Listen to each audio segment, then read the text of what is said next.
एक बार फिर सबके सामने मौजूद जहां पर चलेंगे सबसे पहले और बड़ी खबर में आपको बताएंगे दोस्तों, जैसे जैसे गुजरात और हिमाचल प्रदेश के चुनाव नजदीक आते जा रहे हैं वैसे वैसे नए नए तरीके के ओपिनियन पोल सामने आए। दोस्तों बताएंगे आपको राज्य के अंदर किसका माहौल है, इसको लेकर ओपिनियन पोल सामने आए हैं। बताएंगे क्या बताते हैं ओपिनियन पोल। वहीं पर कर्नाटका के अंदर मसूद नाम के एक बच्चे की निर्मम हत्या के मामले को लेकर बजरंग दल से जुड़े हुए 8 लोगों को गिरफ्तार किया गया है। दोस्तों बताएंगे इस मामले पर जोरदार तरीके से पूरे देश भर के अंदर जमकर विरोध हो रहा है, सोशल मीडिया पर भी जमकर ट्रेंड कराया जा रहा है। दोस्तों क्या है ये पूरा मामला, इसकी अपडेट भी आप तक पहुंचाएंगे। इसी के साथ में चलेंगे एक और बड़ी खबर की तरफ, जहां पर टीएमसी ने दिया विपक्ष को झटका। वहीं फंस गई स्मृति ईरानी। भ्रष्टाचार के मामले को लेकर स्मृति ईरानी से जुड़े हुए और उनके बेटी के रेस्टोरेंट को लेकर दोस्तों गंभीर सवाल खड़े हुए। बताएंगे आपको क्या है ये भ्रष्टाचार का बड़ा मामला। इसी के साथ में मध्य प्रदेश के चुनाव में भाजपा की हार के बाद खिंचने लगी तलवारें। बीजेपी के नेताओं ने शिवराज सिंह चौहान पर लगा दिए गंभीर आरोप। एक एक करके चलेंगे सभी बड़ी अपडेट की तरफ, सारी बड़ी जानकारी आप तक पहुंचाएंगे। लेकिन उससे पहले दोस्तों अगर आप भी मानते हैं कि हिंदू मुस्लिम भाईचारे को लेकर देश भर के अंदर सबसे बुरे राज्य में से एक कर्नाटका बन चुका है और वहां पर उत्तर प्रदेश से भी बुरे हालात है दोस्तों, तो आप इस वीडियो को लाइक करके लाल बटन दबाकर चैनल को सब्सक्राइब करके घंटे को दबाकर कमेंट बॉक्स में अपनी राय जरूर लिखिएगा। चलते हैं सबसे पहले और बड़ी अपडेट की तरफ, जहां पर हिमाचल प्रदेश और गुजरात के चुनाव को लेकर तमाम तरीके के ओपिनियन पोल सामने आने लगे हैं। दोस्तों पिछली बार 2017 के चुनाव में कांग्रेस पार्टी ने गुजरात के अंदर जबरदस्त जीत हासिल की थी। हालांकि कांग्रेस पार्टी सरकार बनाने से एक बार फिर चूक गई, लेकिन इस बार उस चूक को दूर करने के लिए कांग्रेस पार्टी ने अभी से अपने नेताओं और कार्यकर्ताओं को जमीनी स्तर पर उतार दिया है। दोस्तों 5-5 कार्यकारी अध्यक्ष बनाए गए हैं, सभी के सभी अपने अपने इलाकों के अंदर प्रचार प्रसार में जुट गए हैं। और ऐसे में ताजा ओपिनियन पोल ये बताते हैं कि गुजरात असेंबली इलेक्शन को लेकर दोस्तों 182 सीटों में से कांग्रेस पार्टी को 89 से लेकर 92 सीटें मिल सकती है, बीजेपी को 80 से 81 सीटें मिल सकती है, जबकि भारतीय ट्राइबल पार्टी को 1 से 2 सीटें और इंडिपेंडेंस को 1 से 2 सीटें मिल सकती है। कुल मिलाकर कांग्रेस पार्टी को यहाँ पर ज्यादा समर्थन मिल रहा है, क्योंकि बीजेपी के खिलाफ एंटी इनकम्बेंसी सबसे ज्यादा है दोस्तों। लेकिन इसको अगर कांग्रेस पार्टी सही से भुना पाती है तो कांग्रेस पार्टी का आंकड़ा 120 के आसपास आसानी से पहुंच सकता है, ये दावा किया जा रहा है। आप लोग इसे किस तरीके से देखते हैं लिखकर जरूर बताएगा दोस्तों। और ऐसे में क्या गुजरात के चुनाव में क्या जनता इस बार 25 साल पुरानी भाजपा सरकार को उखाड़कर फेंकेगी, ये बड़ा सवाल है दोस्तों। और कांग्रेस पार्टी के क्षमताओं पर अगर आपको भरोसा है तो कमेंट बॉक्स में लिखकर जरूर बताएगा। और जिस तरीके के पिछली बार नतीजे रहे थे वैसे ही नतीजे इस बार भी आने के चांस है। भाजपा से जनता त्रस्त है और महंगाई और भ्रष्टाचार और बेरोजगारी के तो क्या ही कहने दोस्तों, देश के अंदर सबसे ज्यादा चल रहा है। और ऐसे में गुजरात को लेकर आपकी क्या कुछ राय है लिखकर जरूर बताएगा। वहीं पर दोस्तों एक और चुनावी राज्य हिमाचल प्रदेश को लेकर भी कुछ बड़ी खबर सामने आ रही है। आपको बताते चले कि कांग्रेस पार्टी का कुनबा लगातार बढ़ता जा रहा है दोस्तों। कांग्रेस पार्टी में बड़े बड़े नेताओं के शामिल होने का दौर शुरू हो चुका है। खीमी राम के बाद इंदु वर्मा ने भारतीय जनता पार्टी को करारा झटका देते हुए कांग्रेस पार्टी का दामन थामा है। दिल्ली के अंदर हिमाचल प्रदेश के प्रभारी राजीव शुक्ला की मौजूदगी में उन्होंने कांग्रेस पार्टी की सदस्यता ग्रहण कर ली है। प्रदेश कांग्रेस के नेता AICC के सचिव सुधीर शर्मा इस दौरान मौजूद रहे। वहीं पर पार्टी के प्रभारी राजीव शुक्ला ने इंदु वर्मा के कांग्रेस पार्टी में सदस्यता ग्रहण करने के समारोह के दौरान कहा कि प्रदेश के अंदर विधानसभा चुनाव से पहले भाजपा नेताओं की भगदड़ मची हुई है। पार्टी के अंदर और बीजेपी छोड़कर सभी नेता कांग्रेस पार्टी की तरफ रुख कर रहे हैं, लेकिन हम उन्हीं लोगों को अपने साथ में लेंगे जो कांग्रेस पार्टी की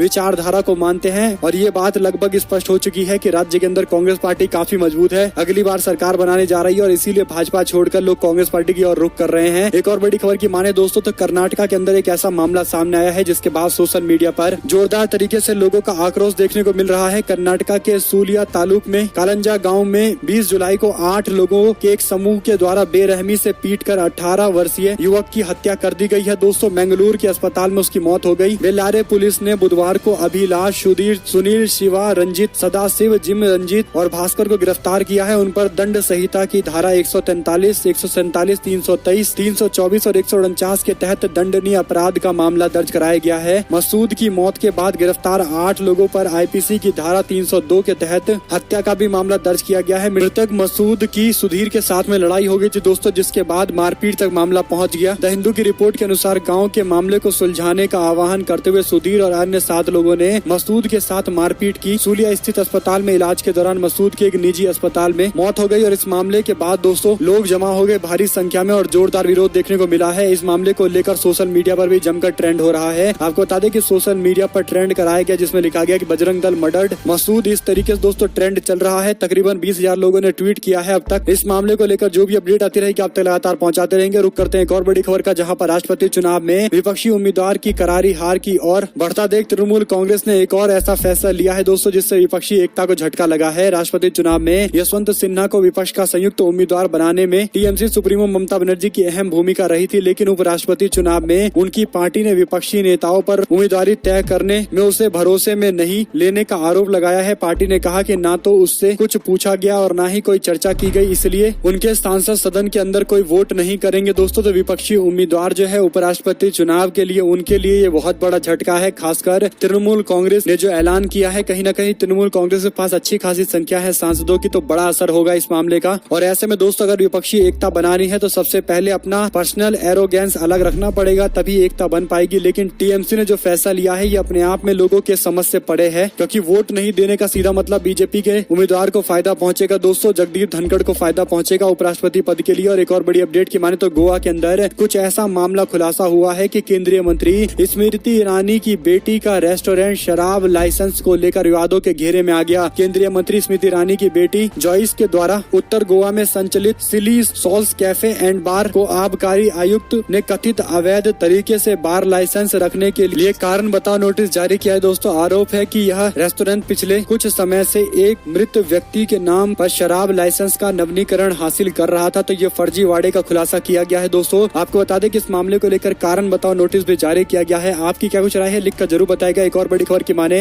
तो कैलाश विजयवर्गीय ने सीएम शिवराज सिंह चौहान को लेकर निशाना साध दिया, मतदाता सूची को लेकर ही सवाल खड़े कर दिए। दरअसल दोस्तों मध्य प्रदेश के वरिष्ठ पत्रकार आनंद पांडे कहते हैं कि कैलाश जी का बयान बहुत हद तक सही भी है। यह बात बिल्कुल सही है कि शिवराज सिंह चौहान के अफसरों पर ज्यादा भरोसे के कारण आज बीजेपी को नगर निगम के अंदर चुनाव में हार का सामना करना पड़ा है। मध्य प्रदेश के नगर निकाय चुनावों के परिणाम के बाद सभी दल अपनी अपनी समीक्षा की तैयारी में जुट गए हैं दोस्तों। भारतीय जनता पार्टी की नगर निगम में 7 सीटें गंवानी पड़ी और हार का कारण बीजेपी के लोग अब तलाश रहे हैं। इसी बीच भारतीय जनता पार्टी के राष्ट्रीय महासचिव कैलाश विजयवर्गीय ने कहा कि नगर निगम चुनाव में सूची में गड़बड़ी की वजह से हजारों मतदाताओं के द्वारा वोट नहीं दिए जाने के कारण हमारी हार हो गई है। महासचिव भारतीय जनता पार्टी विजयवर्गीय ने एक टीवी चैनल के साक्षात्कार के दौरान कहा कि जो मतदाता सूची बनी वह हमारे लिए अलार्मिंग थी, जिम्मेदार अफसरों पर कार्रवाई होनी चाहिए। उन्होंने सीएम शिवराज सिंह चौहान पर सवाल उठाते हुए कहा कि उनका स्वभाव ही ऐसा है कि वे अफसर पर ज्यादा भरोसा करते हैं। अगर इतना विश्वास वे कार्यकर्ता पर करते तो स्थिति ऐसी नहीं होती। निश्चित तौर पर हम देखेंगे कि कहां चूक हुई है। इसमें चुनाव आयोग व अन्य अधिकारी जिम्मेदार हैं। इस मामले में जितना सीधा दिख रहा है ये मामला उतना सीधा है नहीं, और कई सारे और भी आरोप उन्होंने लगाए हैं दोस्तों। विजयवर्गीय ने इससे पहले सतना जिले के मेहर विधानसभा सीट से भाजपा के विधायक नारायण त्रिपाठी, भाजपा संगठन और सरकार पर भी निशाना साधा है। कुल मिलाकर बीजेपी के अंदर खींचतान शुरू हो गई है दोस्तों। शिवराज सिंह चौहान को लेकर ही बीजेपी के महासचिव ये आरोप लगा रहे हैं। आप लोग इस पर क्या कुछ राय है लिखकर जरूर बताएगा। एक और बड़ी अपडेट की माने तो देश के पूर्व प्रधानमंत्री चंद्रशेखर के भतीजे और भाजपा के एमएलसी रविशंकर सिंह पप्पू ने लखनऊ विकास प्राधिकरण यानी एलडीए के अपर सचिव ज्ञानेंद्र वर्मा के खिलाफ मुख्यमंत्री योगी आदित्यनाथ को लिखित शिकायत की है। इस शिकायत में रविशंकर सिंह लिखते हैं कि अपर सचिव भ्रष्टाचार में लिप्त हैं, इसलिए उनका ट्रांसफर लखनऊ विभाग प्राधिकरण से कर देना चाहिए। इस मामले में अपर सचिव ज्ञानेंद्र वर्मा का कहना है कि चिट्ठी क्यों लिखी गई है उनको इस बारे में कोई जानकारी नहीं है। मिली जानकारी के अनुसार इस मामले में मुख्य सचिव आवास ने जांच का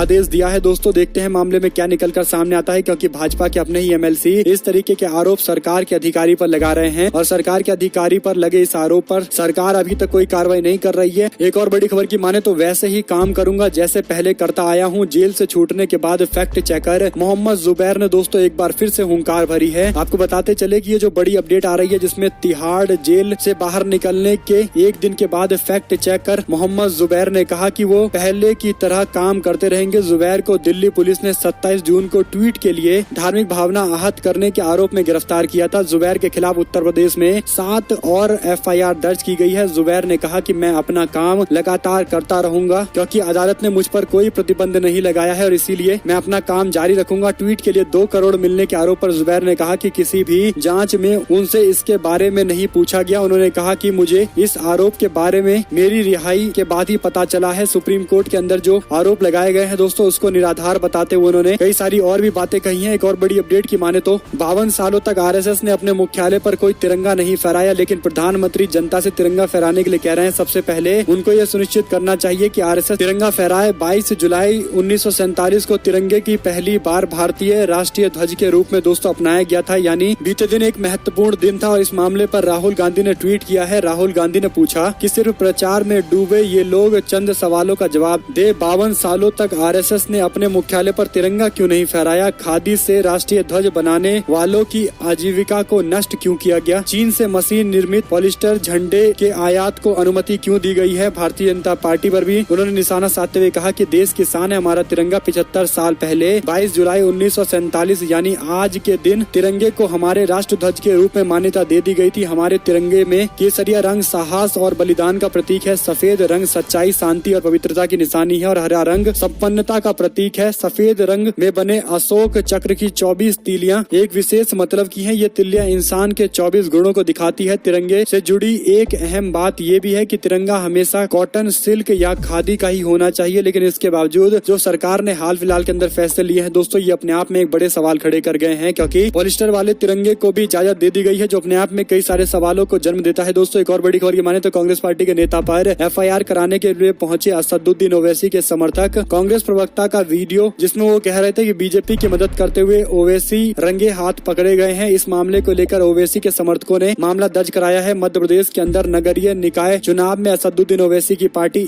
AIMIM को बड़ी कामयाबी मिली है। भोपाल जबलपुर नगर निगम में ओवैसी की पार्टी के 3 पार्षद चुनकर आए हैं। वहीं पर बुरहानपुर नगर निगम में AIMIM के महापौर प्रत्याशी को 10,000 से ज्यादा वोट मिले हैं। MP के अंदर ओवैसी की पार्टी की एंट्री से हुए नुकसान को लेकर कांग्रेस पार्टी मीडिया विभाग के उपाध्यक्ष अब्बास हाफिज ने एक वीडियो अपने सोशल मीडिया पर शेयर किया है। इस वीडियो के कवर में कांग्रेस पार्टी नेता ने लिखा है कि भाजपा की मदद करने के लिए ओवैसी रंगे हाथ पकड़े गए हैं। इस वीडियो को लेकर ओवैसी के समर्थक भड़क गए और भोपाल के अशोक गार्डन थाना पहुंचकर ओवैसी समर्थकों ने कांग्रेस पार्टी के नेता पर FIR कराने का आवेदन दिया है। दोस्तों AIMIM के पदाधिकारी पीरजादा तौकीर निजामी के नेतृत्व में अशोक गार्डन थाने में ओवैसी समर्थकों में मुफ्ती अताउर रहमान, सुल्तान नदीम, इमाम हुसैन नवेद ने अशोका गार्डन थाने में जाकर दोस्तों शिकायत दर्ज कराई है। देखते हैं इस मामले पर क्या कार्रवाई की जाती है। वहीं पर मुझे सिंगापुर जाने दो LG को एक बार फिर से दोस्तों रिक्वेस्ट किया था दिल्ली के मुख्यमंत्री अरविंद केजरीवाल ने, लेकिन उनकी फाइल को फिर से रिजेक्ट कर दिया गया है, जिसके बाद ये भी बताया जा रहा है कि अरविंद केजरीवाल ने विदेश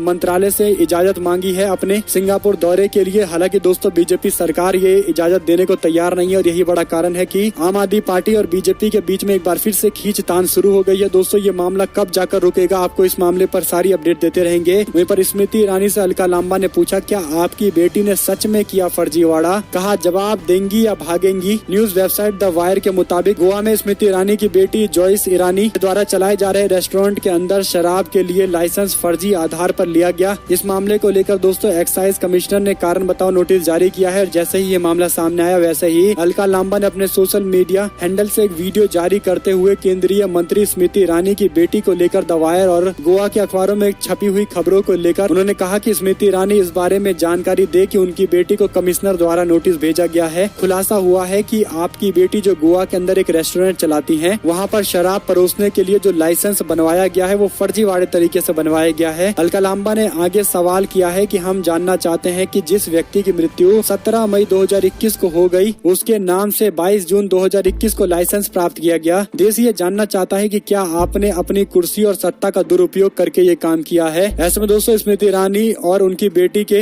रेस्टोरेंट को लेकर जो सवाल खड़े हो रहे हैं, कहीं न कहीं ये गंभीर मामला है। देखते हैं इस मामले पर किस तरीके से विपक्ष मामले को और अच्छे तरीके से सामने लेकर आता है और कहीं न कहीं दबाव बनाता है स्मृति ईरानी पर जवाब देने के लिए, क्योंकि देश के अंदर महंगाई इतनी बढ़ गई है। इसके बावजूद जो पहले सिलेंडर लेकर घुमा करती थी स्मृति ईरानी, आजकल कहीं दूर दूर नजर नहीं आती है दोस्तों। लेकिन भ्रष्टाचार के मामले को लेकर तो कम से कम उनको बयान देना चाहिए और विपक्ष का काम है कि इस पर जिम्मेदारी फिक्स भी करनी चाहिए। वहीं पर दोस्तों पश्चिम बंगाल के अंदर SSC भर्ती परीक्षा में ED का एक्शन, पार्थ चटर्जी के साथ राज्य के शिक्षा मंत्री परेश चंद्र के घर पर छापेमारी की गई है। ED ने बंगाल में ममता सरकार के निवर्तमान उद्योग संसदीय कार्य मंत्री और पूर्व शिक्षा मंत्री पार्थ चटर्जी के साथ राज्य के शिक्षा मंत्री परेश चंद्र अधिकारी के घर समेत 13 स्थानों पर छापेमारी की है। स्कूल सेवा आयोग भर्ती घोटाले का ये मामला है दोस्तों। और एक और बड़ी अपडेट की माने तो चीनी अतिक्रमण को लेकर भारत ने भूटान को सचेत कर दिया है। LAC पर एक बार फिर से बिगड़ सकते हैं हालात, जो अपडेट आ रही है दोस्तों। इसी के साथ में मामा ने बच्चों को बनाया मामू, नहीं दी साइकिल, वरुण गांधी बोले, कहा फाइलों में फंस गया देश का भविष्य। मध्य प्रदेश के मुख्यमंत्री शिवराज सिंह चौहान के द्वारा स्कूल के बच्चों को मामू बनाने का मामला सामने आया है। लाखों बच्चों को साइकिल खरीदने के लिए वाउचर देने का वादा करने वाले शिवराज सिंह चौहान के द्वारा अब वादा न निभाने का सच सामने आया है। NDTV में पब्लिश हुई एक रिपोर्ट के अनुसार शिवराज सिंह चौहान इस बात की घोषणा करते हुए दिखाई दे रहे हैं कि स्कूल जाने वाले छात्र छात्राओं के लिए साइकिल की व्यवस्था करेंगे। उन्होंने बाकायदा इसके लिए वाउचर की व्यवस्था करने की बातें कही हैं। बताया जा रहा है कि वाउचर की व्यवस्था इसलिए की जाएगी कि उनके लिए अलॉट की गई राशि का कहीं और इस्तेमाल न किया जा सकते। लेकिन इस मामले को लेकर जो खबर है दोस्तों कि ऐसा कुछ भी नहीं हो पाया है, जिस पर भारतीय जनता पार्टी के वर्तमान सांसद वरुण गांधी ने आगे लिखा कि कंधों पर सपनों सपनों का बस्ता लिए बच्चे पढ़ाई के लिए 26 किलोमीटर तक का सफर रोज करते हैं। बच्चों को साइकिल के लिए किया गया वादा क्या फाइलों में फंस गया है? ये देश का भविष्य है, इनके सपने पूरे करना हम सबका दायित्व है। मैं 25 जरूरतमंद बच्चों के लिए साइकिल उपलब्ध करा रहा हूँ। आशा है कि आप लोग भी आगे आकर अपने तरीके से सहयोग करेंगे, क्योंकि सरकार तो पूरी तरीके से दोस्तों वादा करके मुकर चुकी है। वहीं राष्ट्रपति चुनाव के दौरान असम के अंदर 22 विधायकों ने दोस्तों क्रॉस वोटिंग कर दी है, जबकि मध्य प्रदेश में 19 क्रॉस वोटिंग किए गए हैं। 17 विपक्षी सांसदों ने भी मुर्मू के पक्ष में क्रॉस वोटिंग कर दी है, जिसके बाद विपक्षी एकता को लेकर गंभीर सवाल खड़े हो गए हैं। और दोस्तों बड़ी बात यह है कि असम, MP, महाराष्ट्र, यूपी और गुजरात में सबसे ज्यादा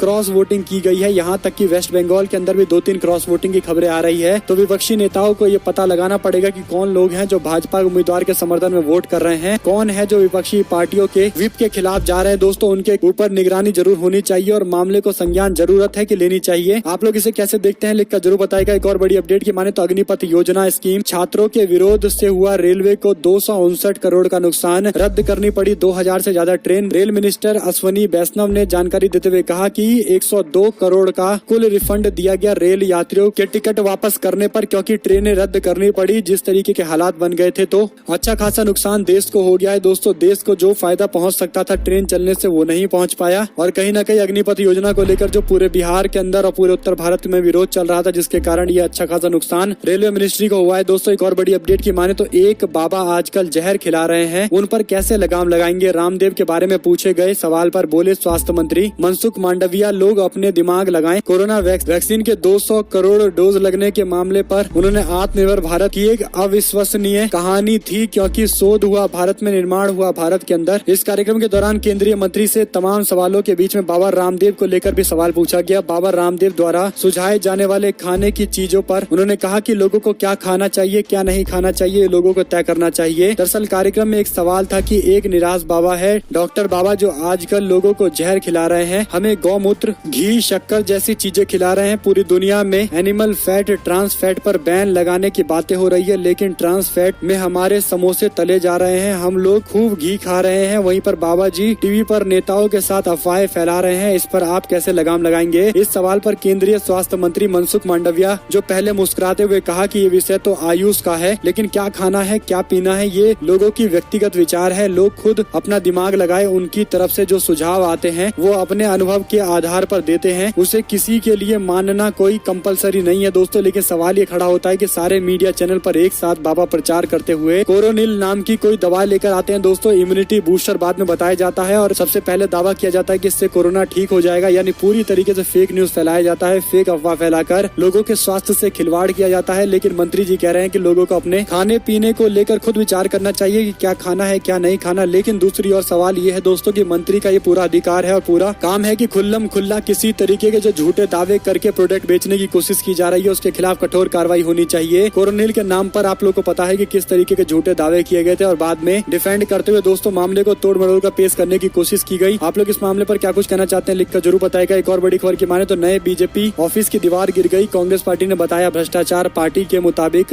ये सामान्य बात है, धौलपुर के अंदर यानी राजस्थान धौलपुर के अंदर ये मामला देखने को मिला है। इसी के साथ में दोस्तों राष्ट्रपति का चुनाव बैलेट पेपर से तो विधानसभा और लोकसभा का चुनाव ईवीएम से क्यों होता है? रामलाल ठाकुर की तरफ से ये सवाल खड़े किए गए हैं। आपको बता दें कि कांग्रेस पार्टी और भाजपा हिमाचल प्रदेश विधानसभा चुनाव की तैयारी जरूर कर रही है, लेकिन इस दौरान सबसे बड़े सवालों में से एक बार फिर से वही सवाल है कि ईवीएम या फिर बैलेट पेपर का इस्तेमाल किया जाएगा चुनाव कराने के लिए। विपक्षी नेता है, उनका मानना है कि बैलेट पेपर का इस्तेमाल होना चाहिए क्योंकि प्रेसिडेंट के इलेक्शन में भी ऐसा होता है। इसी के साथ में दोस्तों रक्षा मामलों की संसदीय समिति में उठी अग्निपथ पर चर्चा की मांग, मना करने पर 3 सांसदों ने किया है वॉकआउट। और ये अपने आप में एक बड़ा सवाल रहा है कि अग्निपथ योजना पर विचार कब होगा, बातचीत कब होगी, कब सरकार जवाब देगी। वही दोस्तों मित्रों के लिए तारे तक तोड़ कर लाएंगे मगर जनता को कोड़ी कोड़ी के लिए तरसाएंगे। राहुल गांधी ने मोदी सरकार पर फिर से तंज कसा है। इसी के साथ में हमारे विकास करने के बावजूद लोग भूखे मर रहे हैं। सुप्रीम कोर्ट ने ये बड़ा सवाल खड़ा करते हुए देश के अंदर भूख से हो रही मौत के मामले को लेकर दोस्तों लोगों के साथ में ये बातें रखी हैं। वहीं पर कश्मीर घाटी से स्थानांतरण की मांग को लेकर कश्मीरी पंडितों का प्रदर्शन 17वें दिन भी जारी रहा है। कश्मीरी पंडित सरकारी कर्मचारी राहुल भट्ट के बीते 12 मई को आतंकवादियों के द्वारा की गई हत्या के बाद में समुदाय के लोगों के द्वारा कश्मीर के विभिन्न स्थानों पर धरना प्रदर्शन जारी रहा। प्रदर्शनकारियों ने जम्मू कश्मीर प्रशासन और केंद्र सरकार से अपील की है कि उन्हें घाटी से बाहर भेजा जाए। जब तक सरकार ऐसा कदम नहीं उठाएगी तब तक प्रदर्शन जारी रहेगा। तो कश्मीर कश्मीरी पंडित विरोध कर रहे हैं दोस्तों। इसके बावजूद मीडिया में आप लोग देखते होंगे कवरेज नहीं हो पा रहा। कारण यही है कि जब जब राजनीति चमकानी होती है तब केवल कश्मीरी पंडित की बात की जाती है और किसके द्वारा की जाती है आप लोग जानते ही हैं। वहीं पर प्रधानमंत्री ने हर घर तिरंगा मूवमेंट चलाने की बातें कही है दोस्तों। आप लोग इस पर क्या कुछ कहना चाहते हैं लिखकर जरूर बताएगा। वहीं पर धार्मिक भावनाओं के नाम पर मीट शॉप्स बंद करने की कोशिशें की जाती है, लेकिन मोदी को गोश्त से पैसा कमाने में कोई दिक्कत नहीं है। रिपोर्ट के मुताबिक ढाका में भारत के उच्चायोग ने बांग्लादेश के अंदर मत्स्य पालन और पशुधन मंत्रालय को एक पत्र भेजा है जिसमें अपील की गई है कुछ। दरअसल बांग्लादेश सरकार ने स्थानीय पशु किसानों के हित को देखते हुए भारत से फ्रोजन मीट के आयात पर रोक लगा दी है। विशेष रूप से भैंस के मांस पर आयात बंद कर दिया है दोस्तों। इस मामले पर जो लेटर लिखा गया है इस पर ओवैसी ने तंज कसा है। वहीं आपको बताते चले कहाँ है बीजेपी के सांसद सन्नी देओल, ये बड़ा चर्चा का विषय बना हुआ है क्योंकि अपने